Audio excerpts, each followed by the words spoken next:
Samsung's newest S Pen toting beast has been unveiled at the January Unpacked event. That's exactly 11 months after the announcement of the Galaxy S23 series. It seems Samsung has been growing too eager to launch its flagships before the typical 12-month cycle is up. So what are we getting? New processor? Sure. Some decent facelifts? Definitely, with a titanium frame to keep up with the times. A bit of a camera module shuffle has the zoom cameras changed up a bit, but we still end up with 4 cameras on the back like before. And we now get to see the Galaxy S24 Ultra go completely flat screened.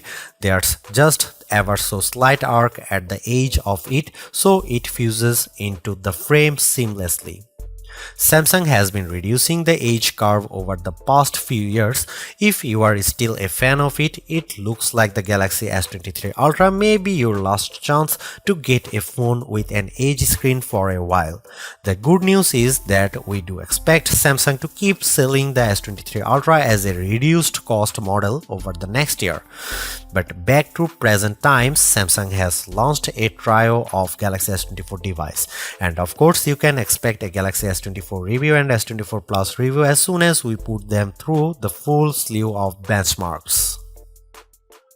All hail titanium, the new ruler of the flagship phones. Joking aside, we have a titanium frame on the Galaxy S24 Ultra now, following in the footsteps of Apple's Pro iPhones. It's a soft touch mate and it looks clean and stylish, pretty cool. We don't get a lot of benefits in terms of weight. Samsung also completely removed the curvature of the screen. The soft edge design has been getting less and less prominent over the years as it appears consumers simply prefer a flat display, and Samsung has been testing it slowly and surely, making the curves less and less prominent. On the Galaxy S24 Ultra, it's just a slight wiggling into the frame of the phone for a seamless transition. But the rounded side frames are back, so it still feels like the Galaxy S23 Ultra. The Galaxy S24 Ultra colors are going to be titanium grey, black, yellow and violet. The Samsung.com having a few extra ones: titanium green, blue and orange. As before, we have a 6.8-inch dynamic AMOLED 2X screen, Samsung's best screen tech that has been awesome for years now. There's more brightness headroom with a peak brightness of 2600 nits that only matters when watching HDR content and under very bright conditions. But hey, it's there. It's still QHD plus resolution and it's still an LTPO panel with variation between 1Hz and 120Hz. Samsung has been doing that with the Ultra models for a while now. Overall, we expect very little surprises here aside from the screen going completely flat.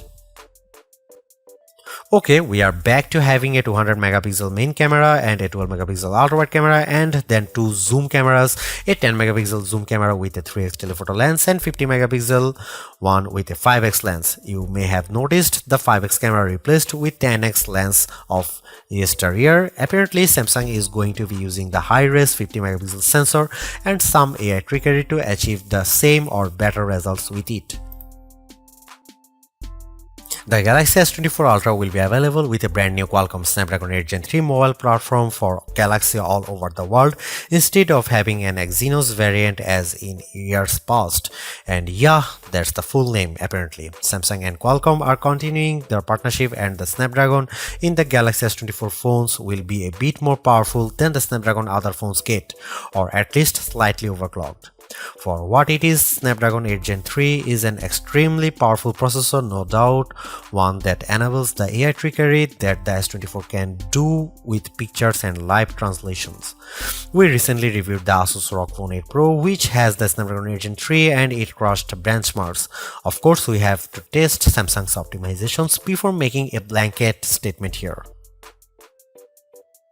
Naturally, the S24 Ultra will launch with Android 14, with Samsung's One UI 6.1 reskinning the operating system to an unrecognizable level.